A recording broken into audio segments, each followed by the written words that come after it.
Praise the lord.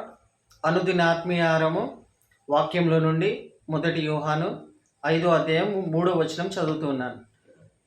మనము ఆయన ఆజ్ఞలను గైకొనుటయే దేవుణ్ణి ప్రేమించుట. ఆయన ఆజ్ఞలు భారమైనవి కావు. ఆయన ఆజ్ఞలు భారమైనవి కావు. సృష్టికర్త అయినటువంటి దేవుడు ఈ భూమి ఆకాశాన్ని సర్వమానవాళిని సమస్తమును సృష్టించినటువంటి దేవుడు ఏం చెప్తూ ఉన్నాడు మానవులందరికీ అంటే, నేను ఈ సమస్త సృష్టిని తయారు చేసిన కదా, సమస్తను సృష్టించిన కదా, సర్వమానవాళిని కూడా తయారు చేసిన కదా, మీరు చూస్తున్న అన్నీ కూడా, మీరు అనుభవిస్తున్న అన్నీ కూడా, మీకు కలగబోతున్న అన్నీ కూడా నా ద్వారానే కలిగి ఉన్నాయి కదా, నేనే వాటిని కలిగింపజేసినాను కదా, నేనే వాటిని అన్నిటినీ సృష్టించిన కదా. మీరేమైతే కలిగి ఉన్నారో, మీరు ఏమైతే ఇప్పుడు పొందుకొని ఉన్నారో, ఏమైతే ఉన్నారో అవన్నీ కలుగజేసింది నేనే కదా అని సృష్టికర్త అయినటువంటి దేవుడు చెప్తూ ఉన్నాడు. ఇవన్నీ కలుగజేసినటువంటి దేవునికి నువ్వు వ్యక్తిగతంగా ఆయనకు కృతజ్ఞతలు చెల్లించాలంటే, ఆయనను పూజించాలి అంటే, ఆయనను ఆరాధించాలి అంటే,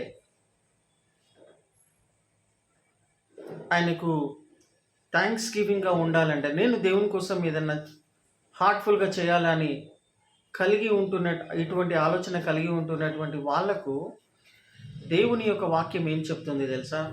if you want to love మీ, నువ్వు నన్ను ప్రేమిస్తున్నాను అని చెప్పగలిగితే ఏమంటున్నాడు ఇక్కడ? ఆయన ఆజ్ఞలను గైకొనుట దేవుణ్ణి ప్రేమించుట. నేను దేవుణ్ణి ప్రేమిస్తున్నాను అని ఒక వ్యక్తి ఎప్పుడు చెప్పగలుగుతాడంటే, ఆయన ఆజ్ఞలను గైకొనినప్పుడు. ఆయన ఆజ్ఞలను గైకొనినప్పుడు. గైకొనడం అంటే to keep his commandments. To keep his commandments, God's commandments in your mind, heart and soul. నీ మనస్సులో, నీ హృదయంలో, నీ ఆత్మలో దేవుని యొక్క ఆజ్ఞలను గైకొనడం, చేర్చుకోవడం, దాన్నే దేవుణ్ణి ప్రేమించుట అని సృష్టికర్త అయినటువంటి దేవుని యొక్క వాక్కు చెప్తూ ఉన్నది. మరియు రెండో విషయం ఏంటంటే, ఆయన ఆజ్ఞలు భారమైనవి కావు. దేవుడు నీకు ఇస్తున్నటువంటి ఆజ్ఞ, సర్వమానవాళికి ఇస్తున్నటువంటి ఆజ్ఞ భారమైనవి కావు అని ఈ సమస్తమును సృష్టించినటువంటి దేవుడు చెప్తూ ఉన్నాడు. దేవుని ఆజ్ఞలు ఎంత సింపుల్గా ఉంటాయంటే, మనుషులు చేసే విధంగానే ఉంటాయి. మనుషులు చేయగలుగుతారు అది, కానీ ఆయన చెప్పిన మాటలు ఎంత సులువుగా ఉంటాయంటే, ఆయన యొక్క ఆజ్ఞలు ఎంత సింపుల్గా ఉంటాయంటే అందరూ కూడా చేసే తగ్గట్టుగానే ఉంటాయి, భారంగా ఉండయి. ఆయన ఆజ్ఞలు భారమైనవి కావు. అయితే ప్రియమైన మానవులారా, దేవుని బిడ్డలారా, మీ అందరికి ఒకటే మాట, ఈ వాక్యంను బట్టి ఇంకా చాలా రెఫరెన్స్లు చెప్పాలనుకుంటున్నాను, కానీ లెంత్ ఎక్కువైపోతున్నది కాబట్టి ఇది కూడా నేను చెప్పడం వేస్టే. ఈ మాట కూడా చెప్పడం, I don't want to waste your time. ఏం చెప్పాలనుకుంటున్నా, ఈ యొక్క వాక్యం ఏం చెప్పాలనుకుంటున్నా అంటే, ఎవరైనాను నేను దేవుణ్ణి నమ్ముకుంటున్నాను, దేవుణ్ణి ప్రేమిస్తున్నాను అని చెప్పగలిగేటువంటి వాళ్ళు, if you want to love the lord, the creator of heaven and earth, సృష్టికర్తను నేను ప్రేమించాలనే ఆశ కలిగి ఉన్నటువంటి వాళ్ళు, దేవుని యొక్క వాక్కు ఏం చెప్తుందంటే, ఆయన ఆజ్ఞలను మనసు హృదయంలో భద్రపరచుకోవాలి. First point. రెండో విషయం ఏమై ఉన్నదంటే, ఆయన యొక్క ఆజ్ఞలు భారమైనవి కాదు, నువ్వు చేసే తగ్గట్టుగానే ఉంటాయి. మనుషులు పెట్టే పద్ధతులు, మనుషులు పెట్టే ఆచారాలు చాలా భారంగా ఉంటాయి.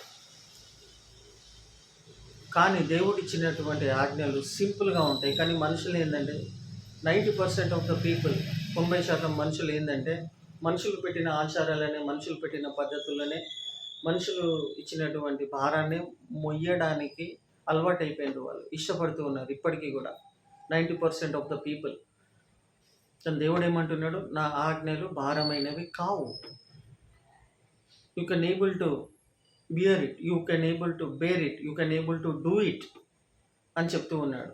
ప్రతి మనిషి కూడా దేవుని ఆజ్ఞలు పాటించగలుగుతాడు, చేయగలుగుతాడని వాక్యం బట్టి దేవుని ప్రేమిస్తున్నాను అనేటువంటి వాళ్ళు మనము ఆయన ఆజ్ఞలను గైకొనుటయే దేవుణ్ణి ప్రేమించుట. ఆయన ఆజ్ఞలు భారమైనవి కావు. కాబట్టి దేవుని యొక్క ఆజ్ఞలు ఏంటియో నీకు తెలుసా? లేదా నీ సొంతగానే ఇది దేవుని యొక్క చిత్తము, దేవుని యొక్క ఆజ్ఞ అనుకుంటూ భ్రమపడుతూ యు ఆర్ వేస్టింగ్ యువర్ టైమా?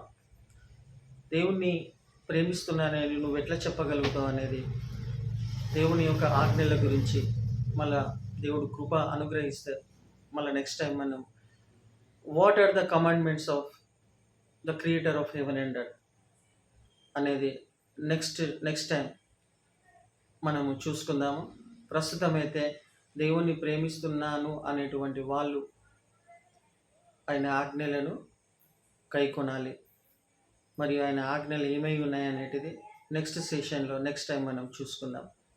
కాబట్టి if you want to love your God, the creator of heaven and earth, you have to keep his commandments, and his commandments are not బర్డన్ఫుల్.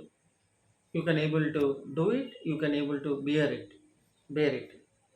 దేవుడు ఈ యొక్క మాటలను దీవించి ఆశీర్వదించాలని, దేవుని ఆజ్ఞల ప్రకారంగా నడుచుకుంటున్నటువంటి వాళ్ళు పీస్ఫుల్ లైఫ్ ఉంటారు, హ్యాపీ లైఫ్ ఉంటారు, ఆరోగ్యంగా ఉంటారు, సంతోషంగా ఉంటారు, సమాధానంగా ఉంటారు. సమస్యలన్నీ నీ చుట్టుముట్టు నిలబడి ఉన్నా కానీ కూడా దేవుని ఆజ్ఞల ప్రకారంగా నడుచుకుంటున్నటువంటి వాళ్ళు, దేవుని ఆజ్ఞ ప్రకారంగా ఉంటూ ఉన్నటువంటి వాళ్ళు సమాధానంతో, సంతోషముతో, ఆనందముతో, ఆరోగ్యంగా ఉంటూ ఉంటారు. కాబట్టి దేవుని యొక్క ఆజ్ఞలను మనము నెక్స్ట్ టైం చూసుకుందాము. ఈ యొక్క వాక్యాన్ని మీరు అర్థం చేసుకొని మీ జీవితంలో, మీ నిజ జీవితంలో to keep God's commandment in your mind, heart and soul. God bless you all.